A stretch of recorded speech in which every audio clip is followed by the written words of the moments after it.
Бәріңе сәлем, сендермен Дайреп. Бүгінгі видеода бізде өте жұмыс жасайтын схема ақша табуға болатын. Және бұл адамдарды ондай қатты алдауда емес, бірақ алдамауда емес, примерно орташа. Бұл оңай ақша рубрикасы. Ендеше кеттік. Бұл схемада біз ең бірінші бізге ВК керек. Өзіміздің ВК-мыздың атынан поискке жазамыз. Наращивание ресниц деп.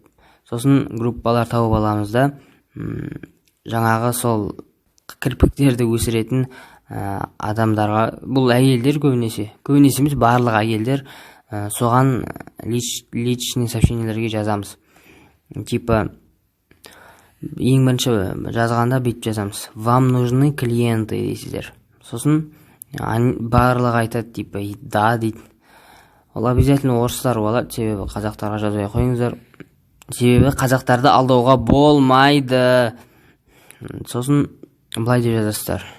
Бір клиентке 100 рубль дейсіздер ғой, жаңа видеода көргендеріңіздей.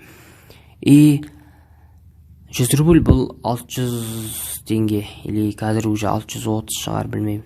Жаңағы клиенттер кім? Клиенттерді қалай әкелуге болады? Клиенттер ол өздеріңіз, сіздер ВК страницалар сатып аласыздар, өте көп сайттар бар, және мен лично өзім мына адамдан сатып алдым, бұл сайттан тауып алдым осы адамды. Бірақ сіздер басқа жерден сатып алуыңызға болады.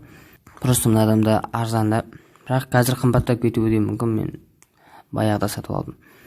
И короче, сатып аласыздар да ВК аккаунт, примерно 10 шақтысын, бірақ көп сатып алмай қойыңыздар, слишком подозрительно болып кетеді.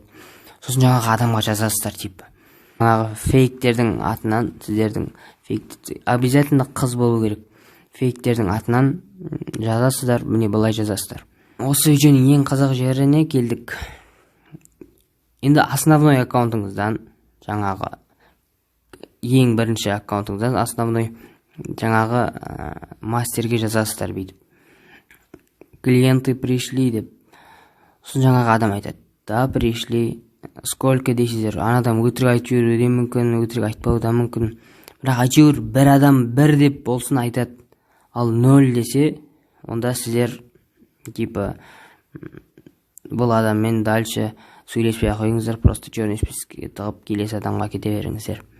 Ал 1 десе, хотя бы сіз 10 шақты болса да ол 1 десе, онда сіздер айтасыздар, типа мына 100 рубльді кивиге сал деп кивиңізді бересіздер, ал ол сізге кивиге салады, хотя бы 100 рубль, хотя бы. Сосын келесі адамға кете бересіздер. Оңай ақша рубрикасының осы сериясы саған ұнаса, лайк басуды ұмытпа. Себебі өте көп лайк болса, келесі серия тез шығады.